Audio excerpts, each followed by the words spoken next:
There's a real need for cross-sector collaboration, and it is really challenging to think about systems change. What systems are you trying to change? How can we do that better? How do we get to population outcomes? We want to know what the needs of the community are and how we can help the community.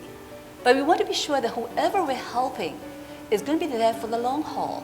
There has to be this kind of culture of willingness to make mistakes, take risks. How do we learn how to understand that success comes out of failure? The way in which you create markets which are working effectively is you have to have certain kinds of institutions, the rule of law, public infrastructure, social capital, or healthy neighborhoods, and all these institutions have to be somewhat viable in order for markets to flourish and develop. Build systems that anticipate the need to learn as you progress. If the citizens don't own what the system is trying to do, they're not going to participate and not going to lead to meaningful change. The existing institutions have to learn how to work together, understand each other's modes of operation so that the sizable amount of available resources can actually be leveraged and used appropriately. One way to kind of define the force of gentrification is that prices are actually going up faster in communities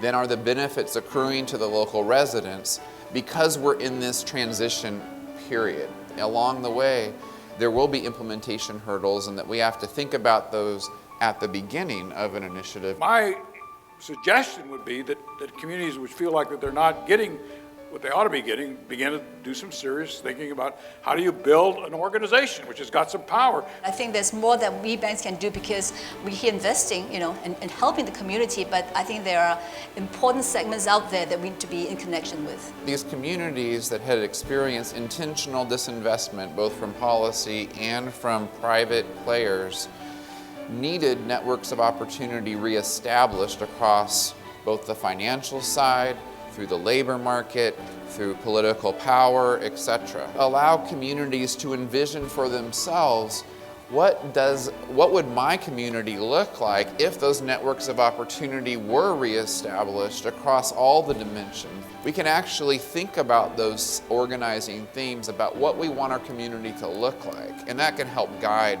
transformational change.